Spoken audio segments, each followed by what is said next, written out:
बलूचिस्तान में एक बंदरगाह थी खड़ाक। उस बंदरगाह में बारिश की वजह से जब रेत आ गई तो वहाँ एक हिंदू जहाजरां थे बोजूमल सेठ, उन्होंने अपने कारिंदों से कहा कि अब किसी नई बंदरगाह की तलाश करें। भाई बीबी कोलाची का किस्सा है, ये वो ज़माना है कि जब कल्लात जो थी एक रियासत थी और कल्लात रियासत के ज़ेर असर जो था ये मनोड़े का इलाका और ये सारा इलाका था उस वक्त। छोटा सा मछेरों का शहर जो है आज दुनिया का नामवर शहरों में पाया जाता है और इसकी शनाख्त होती है। पाकिस्तान का ये पहला दारुल खिलाफत है जिसको कायद आज़म ने जो है उन्होंने करार दिया।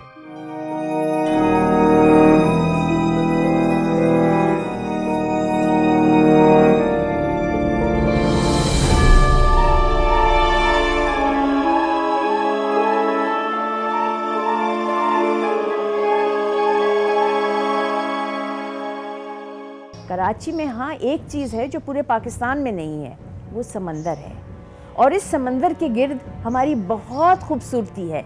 इसको हमें बढ़ाना है और यहाँ पे थोड़ा सा और काम करना चाहिए।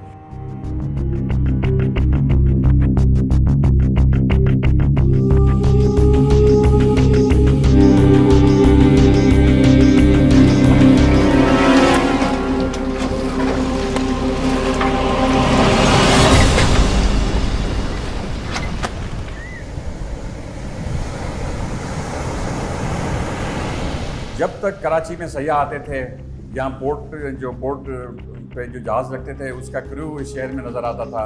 ये एक बहुत ही जानदार शहर है और सयाहत का मामला हो या सहाफ़त का मामला हो या तिजारत का मामला हो, ये शहर जो है बहुत फैल गया है, बहुत वसअत रखता है।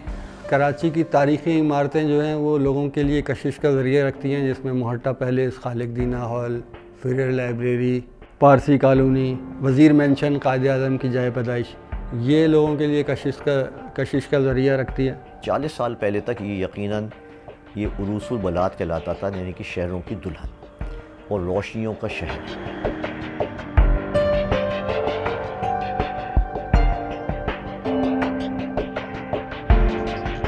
मेट्रोपॉलिटन की खूबसूरती क्या होती है? लोग होते हैं, हर किस्म के लोग होते हैं, हर जगह के लोग होते हैं। दीगर इलाकों से, हर इलाके से आके यहाँ पर आबाद होते हैं।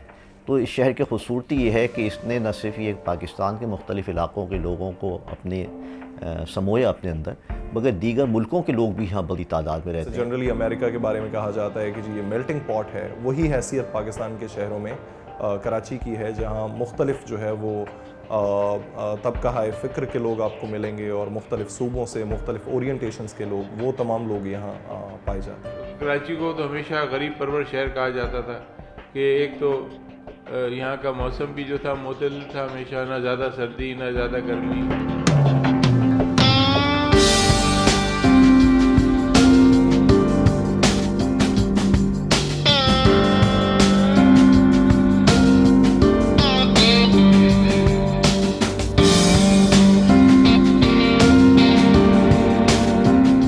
से मंसूब है वो ये कि जी यहाँ से बहुत सारी तहरीकें उठी हैं।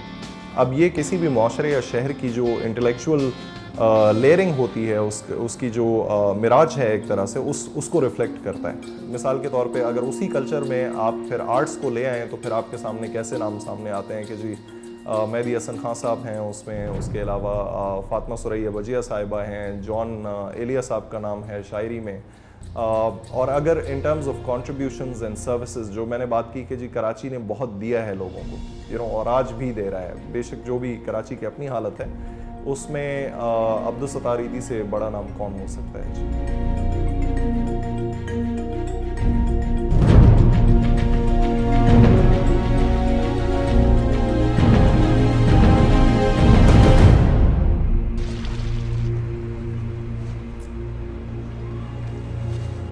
शुरू से यहाँ पे यहूदी भी थे, पारसी भी थे, जिन्होंने इस शहर के अंदर बहुत तामीर किया। मुसलमान आए, यहाँ पे मुग़ल आर्किटेक्चर भी है, यहाँ पे गॉथिक आर्किटेक्चर भी है जो अंग्रेज़ लेकर आए, उनकी भी यहाँ पे सखाफ़त है।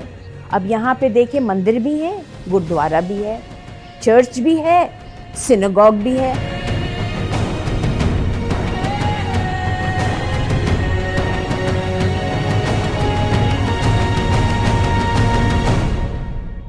ये सकाफ़त का गाँव था कराची, ये यहाँ तहज़ीब का था, सियासत का था, तालीम का था।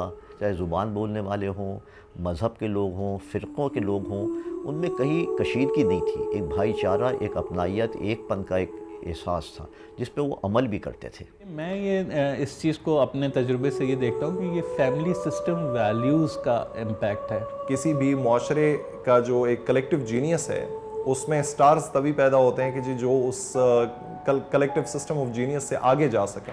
तो कराची ने ऐसे बहुत सारे लोग प्रोड्यूस किए हैं, I think it's at the heart of its culture. इस शहर की ये ज़रूर ख़ासियत है कि यहाँ किसी भी तादाद में लोग आ जाएं, उनकी ज़रूरत के मुताबिक रोज़गार देता है ये, और चाहे वो सोते सड़क पे हों, लेकिन भूखा पेट यहाँ कोई नहीं सोता।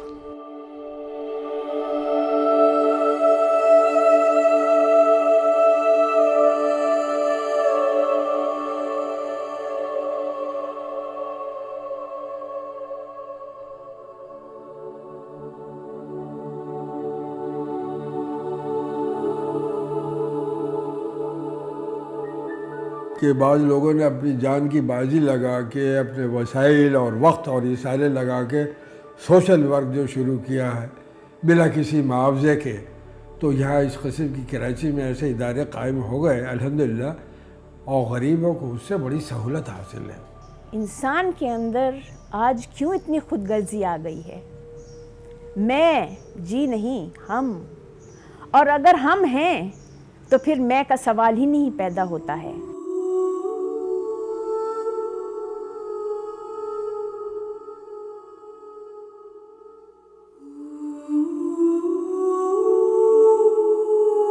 महाजरीन वो होता है जो अपनी जगह छोड़कर एक जगह आता है, बसता है और फिर आगे चला जाता है। तो महाजिर वो है जो यहाँ पे आया, उसने दिया और वो आगे गया, और महाजिर आते रहेंगे और महाजिर जाते रहेंगे। तो हम सभी महाजिर हैं। अब्दुल कदीर खान हैं, यानी जिसे भोपाल का मामला है, तो ये भी हिजरत करके कराची आए थे। इश्तियाक हुसैन कुरैशी का नाम जो है, जिन्होंने स्ट्रगल फॉर पाकिस्तान लिखी थी किताब, जद्दोजहद आज़ादी, मारकातुल आरा किताब है, शानुल हक़ी साहब हैं। उनका ज़बान और अदब पर जो काम है, अगर उनकी लुगात तलफ़ुज़ की बात ही मैं कर लूँ तो बेमिसाल हैं। तराजिम उनके जो है शेक्सपियर के और दीगर जो तराजिम हैं वो अलग हैं। बाहर भी आप लोगों को अगर देखें कि जी जो ब्रॉडर ग्लोबल डिस्कोर्स है ऑन गवर्नेंस, उसके अंदर कई लोगों का नाम आता है कि जी जो कराची से उठे हैं and they have been able to contribute सब्सटैंटिवली।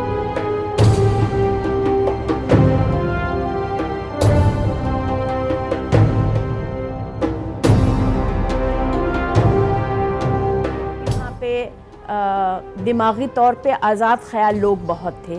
वो उस हिसाब से अपनी चीज़ें भी किया करते थे, नाच गाना था, म्यूज़िक था, बहुत सारी चीज़ें थी। आहिस्ता आहिस्ता ये बदलती चली गई, लेकिन इसके बदलने से हमने और भी बहुत सारी चीज़ें सीखी हैं। अगर माजी का जो पीरियड मैंने आपको बताया 1950 से 1977 तक का जो दौर है, वो कराची का बेहतरीन दौर था, जहाँ इसकी इल्मी, अदबी, सकाफ़ती हर तरह की सरगर्मियाँ अपने उरूज पे थी।